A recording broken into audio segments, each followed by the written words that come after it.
வணக்கம். உங்களுக்காக செல்வராஜ். இந்த பதிவு ஒரு பயிற்சி நோக்கத்துக்காக மட்டும் கொடுக்கப்படுது. அதனால தயவுசெய்து ரெக்கமெண்ட் எடுத்துக்காதீங்க. பயிற்சிக்கு மட்டும் பயன்படுத்துங்க. வாங்க சேனலுக்குள்ளே போகலாம். இது நம்மளுடைய யூடியூப் சேனலுங்க. இதில் டெலிகிராம் லிங்க் கொடுத்துருக்கேன். இதில் வந்து நிஃப்டியோட லைவ் அப்டேட்ஸ் டெய்லி காலையில் கொடுத்துட்ருக்கேன்.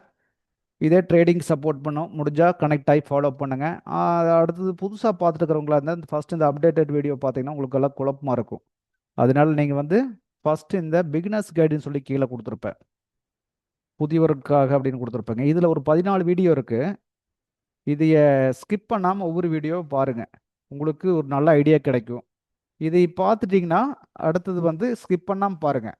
சப்ஸ்கிரைப் பண்ணலைன்னா சப்ஸ்கிரைப் பண்ணிக்கங்க. பெல் ஐக்கானை கிளிக் பண்ணி ஆல் கொடுத்துட்டிங்கன்னா உங்களுக்கு ஒவ்வொரு வீடியோ நோட்டிஃபிகேஷனில் வந்துடும்.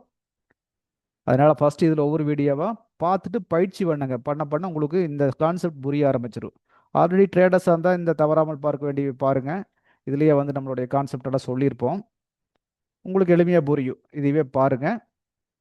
அடுத்தது வந்து பார்த்தீங்கன்னா நம்ம இன்னைக்கு ஸ்டாக்ஸ் பார்க்கணும். ரெகுலராக ஸ்டாக்ஸ் ஒரு 2 ஸ்டாக்ஸ் பார்த்துருக்கோம். Reliance and HDFC bank. Reliance பார்த்தீங்கன்னா நம்ம ஆல்ரெடி போட்டு வச்சுருந்த சப்போர்ட் ரெசிஸ்டன்ஸை பிரேக் பண்ணிட்டா. இந்த சப்போர்ட் ரெசிஸ்டன்ஸ் ஆல்ரெடி வச்சுருந்தோம். இதை பிரேக் பண்ணிவிட்டு அடுத்த ரேஞ்ச் வந்துட்டான். இந்த சப்போர்ட்டுக்கு கீழேயே வந்தோடனே ஃபர்ஸ்ட் 1 ஹவர்லேயே வந்துட்டான். அப்போவே வந்து பார்த்தீங்கன்னா நம்ம அடுத்த சப்போர்ட் ட்ராக் பண்ணியிருக்கணும்.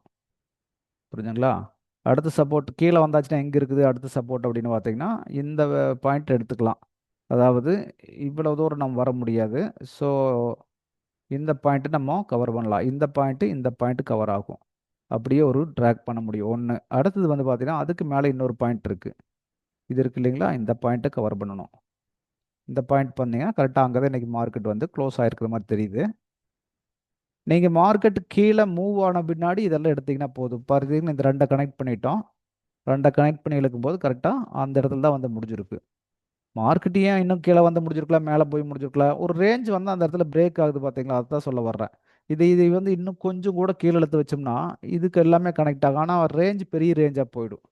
அதனால வந்து அப்படியெல்லாம் நம்ம வைக்க வேண்டியதில்லை. பார்த்தீங்கன்னா பாருங்கள், இந்த அளவுக்கு ரேஞ்ச் வைக்க வேண்டியது வரும். இவ்வளவு பெருசெல்லாம் ரேஞ்ச் தேவையில்லை. நம்மளுக்கு சிம்பிளாக அளவான ரேஞ்சாக வச்சா போதும். ஒரு 5 பாயிண்ட்டுக்குள்ளே இருந்தால் கூட போதுமானது தான். இப்போ இது சப்போர்ட்டு, இது இப்போ ரெசிஸ்டன்ஸு. மார்க்கெட் வந்து இங்கே க்ளோஸ் ஆகிருக்குது. இங்கே வந்து ஓப்பன் ஆகி கீழே வந்திருக்கு. 5 மினிட்ஸில் இது என்ன சான்ஸ் கொடுத்துருக்கு அப்படின்னு பார்த்தீங்கன்னா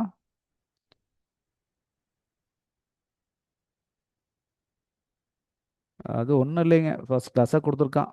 ஆல்ரெடி செல் ட்ரெண்டு நம்மளுக்கு தெரியும். நேற்று பார்த்த வீடியோலையும் பார்த்துருக்கோம். காலையில் பாருங்கள், ஓப்பன் ஆன 5 மினிட்ஸ் ஓப்பன் ஆன கொஞ்சம் இந்த இந்த ரேஞ்சையும் கூட பிரேக் பண்ண முடியல. அங்கேயே வந்தோம் தான். அடுத்து அப்படியே தொடங்கினவன் தான் கீழேயே எப்படி வந்திருக்கான்னு பாருங்க. அப்படியே வந்து ஒவ்வொரு ஸ்டெப் சின்ன சின்ன ஸ்டெப் வச்சு அப்படியே வந்து சப்போர்ட்டுக்கு சேர்ந்துருக்கா. இவ்வளவு தூரம் வந்தவன் இப்படியே வந்திருக்கலாம்ல. அவன் கரெக்டாக ஒரு சப்போர்ட் ஏரியா வந்தோன்னா பிரேக் அடிக்கிறான் பார்த்தீங்களா? வந்தா அழகா வந்து இங்கே க்ளோஸ் ஆயிட்டான். அப்புறம் அதுக்கு பின்னாடி சப்போர்ட் எடுத்தோன்னா இங்கே மேலே அகைன் கீழே இப்படி தான் முடிஞ்சிருக்கான். இப்போ பைக் போகணும், எவ்வளோ தூரம் போகணும், இதெல்லாம் பிரேக் பண்ணணும். அப்போ தான் பைக்கு வாய்ப்பு. இந்த இடம் கூட சொல்ல வேண்டியதில்லை. இந்த இடத்த வச்சுக்கலாம். இந்த இடத்த பிரேக் பண்ணால் தான் பைக் உண்டான வாய்ப்பு. அல்லது இப்போ வந்து பார்த்துட்டு இந்த லோ உடைச்சிட்டான். இந்த லோ உடைச்சதுனால 5 மினிட்ஸ் தானே, இந்த லோ உடைச்சதுனால இந்த அளவுக்கு பிரேக் பண்ணும்போது பைக் மாறியதுக்கு வாய்ப்பு பாசிபிலிட்டி இருக்குது. இங்கிருந்து அப்படியே நீ லோ உடைக்காம அப்படியே மேலே போனோன்னா பைக் புதுசாக வர்றதுக்கு பாசிபிலிட்டி அதிகம். வந்தானா அடுத்தது ரெசிஸ்டன்ஸு. இது இப்போ சப்போர்ட் வந்து ரெசிஸ்டன்ஸாக மாறி இருக்கும். இது ரெசிஸ்டன்ஸாக மாறிடும். இது வரைக்கும் பார்க்க முடியும். அழகாக வந்து இன்னைக்கு ஒரு கோடு ஓட்ட மாதிரி கீழே கொண்டு வந்திருக்கான். இந்த மாதிரியே ஆப்பர்ச்சுனிட்டி கிடைக்கும் போது ப்ராப்பராக நம்ம யூஸ் பண்ணிக்கணுங்க. ஹெச்டிஎஃப்சி பேங்க் அது என்ன பண்ணியிருக்கான்? ஓ, கீழேயே அடிச்சு தள்ளியிருக்கான்.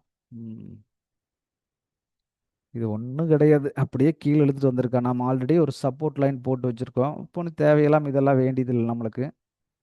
இதுவே இப்போதைக்கு வேண்டியதில்லை. இப்போ கீழே தான் நம்ம போட வேண்டியது வரும். இது வந்து இப்போ ரெசிஸ்டன்ஸாக மாறி இருக்கும்.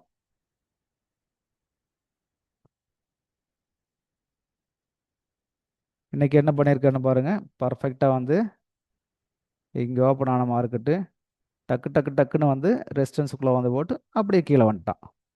இப்போ இந்த ஹெச்டிஎஃப்சி பேங்க் ரிலையன்ஸ் கீழே போச்சுன்னா நிஃப்டி மட்டும் எப்படி மேலே போகும்? சான்ஸே இல்லை.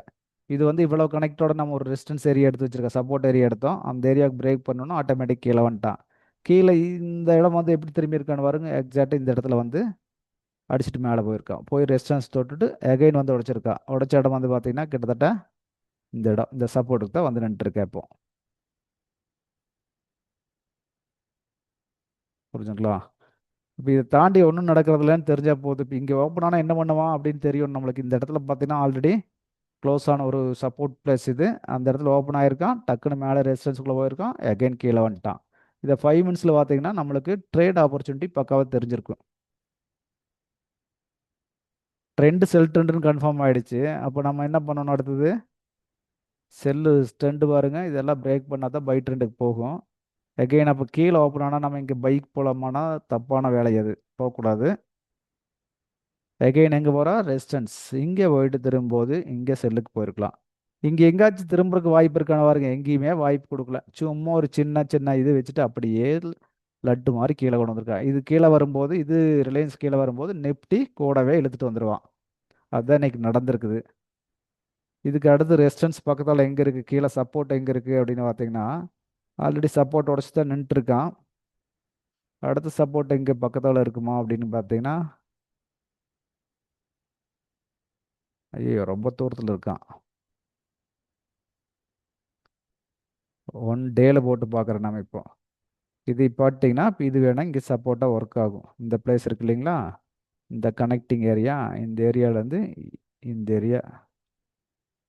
ஏரியாவிலேருந்து இழுத்தீங்கன்னா உங்களுக்கு அந்த ஏரியாவுக்கு தான் இன்னைக்கு மூவ் ஆயிருக்கான். நம்ம இப்படி தான் போட்டு பார்த்துக்கணுங்கிற வேற வழியெல்லாம் ஒன்றும் இல்லைங்க. இப்படி போட்டு பார்த்தோம்னா அதை தாண்டி ஒன்றும் மார்க்கெட் நடந்திருக்காது. மேலேருந்து கீழே வந்தால் அடுத்து இந்த ரேஞ்சை பிக் பண்ணிட்டு நின்றுருக்கு, அவ்வளோதான். நீ இங்கிருந்து கீழே வந்தான்னா அடுத்த ரேஞ்ச் வந்து பார்த்தீங்கன்னா இந்த ரேஞ்சாக இருக்கும். ரொம்ப தூரத்தில் இருக்குது. அப்போ இதுதான் இப்போ வந்து ஷார்ட்லி பக்கத்தால் இருக்கிற ஏரியா. ஓகேங்களா? அவ்வளோதாங்க, சிம்பிளாக இப்படி பழகிக்கங்க. பழக பழக இது ஈஸியாக நம்மளுக்கு பிடிபடும். 1 ஹவரில் லைன் மட்டும் போட்டு நீங்கள் 5 மினிட்ஸில் போய் ட்ரேட் பண்ணி பழகிக்கங்க. ரொம்ப எளிமையாக இருக்கும். இதுதான் நம்ம வந்து ட்ரேட் பண்ணுறதுக்கு ஈஸியான மெத்தேடு. இந்த மெத்தடு பழகிட்டீங்கன்னாவே உங்களுக்கு எளிமையாக இருக்கும் ட்ரேட் பண்ணுறதுக்கு. பெரிய கஷ்டமெல்லாம் ஒன்றும் கிடையாது. எல்லாம் சொல்கிற மாதிரி சூத்திரமெல்லாம் ஒன்றும் கிடையாதுங்குது. இது சின்ன அடிப்படையான விஷயத்தை நம்ம தெரிஞ்சுட்டா போதும், அழகாக ட்ரேட் பண்ண முடியும். ரைட்டுங்களா? அடுத்த ஒரு வீடியோவில் மறுபடியும் சந்திப்போம்.